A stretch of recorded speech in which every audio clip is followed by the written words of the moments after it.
আপনার কি উদ্দেশ্য?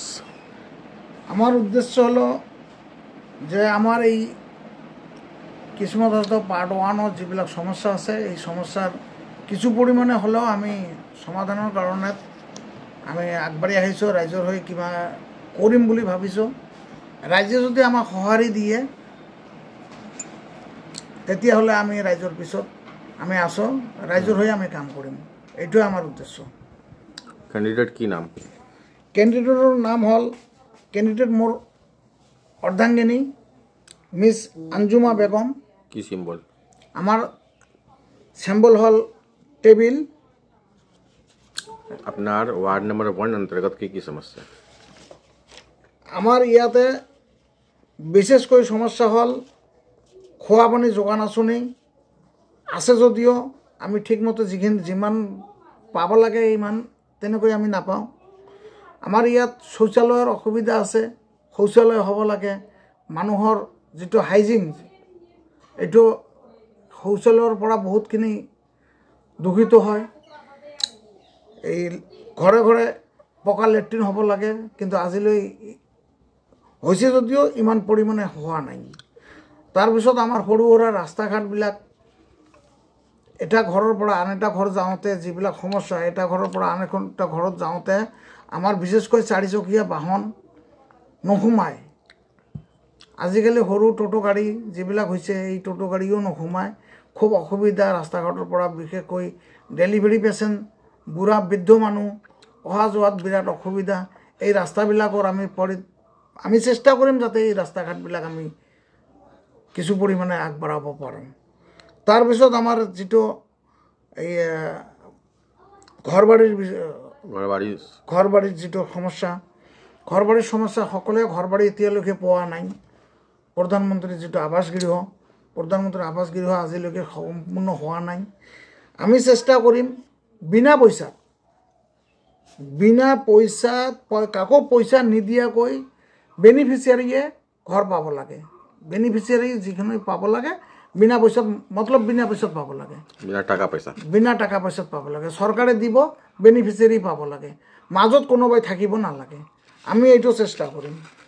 তাৰপিছত আমাৰ যিটো স্কুলৰ সমস্যা আছে, আমাৰ ইয়াত স্কুল কম আছে।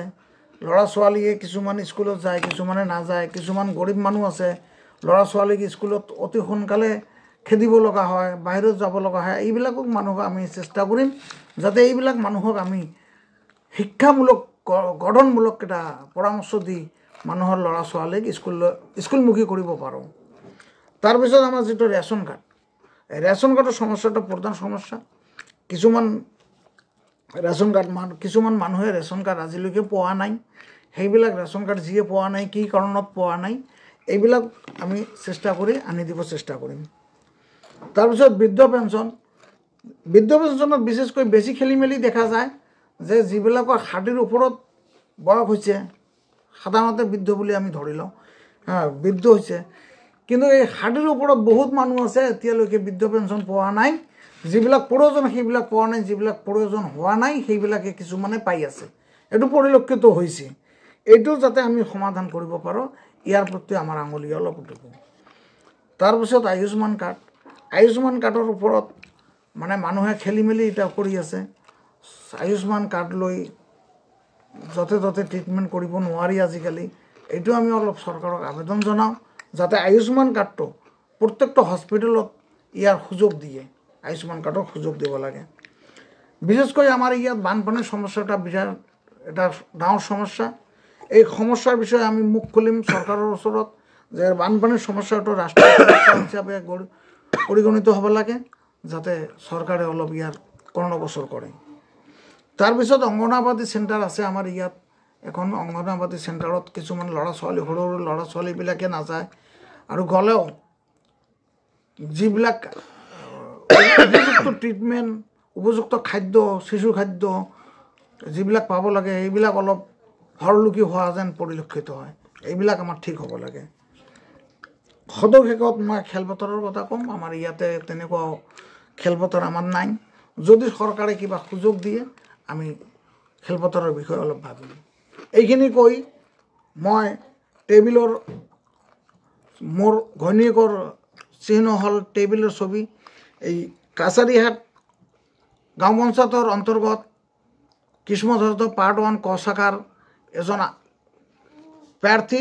এই প্ৰাৰ্থীজনৰ হাজবেণ্ড হিচাপে মই সকলোকে, মোৰ সকলো ভোটাৰক মই আপোনালোকৰ জৰিয়তে অনুৰোধ কৰিম, আমাৰ যদি কিবা ভুল ত্ৰুটি হৈছে নিজ গুণে ক্ষমা কৰি আমাক অলপ আগুৱাই দিবলৈ সুযোগ যাতে দিয়ে, আমি ৰাইজৰ হৈ কাম কৰিম বুলি সকলোকে মই প্ৰতিজ্ঞাবদ্ধ হ'লোঁ, সকলোৰে আগত মই প্ৰতিশ্ৰুতি কৰিলোঁ। Thank U.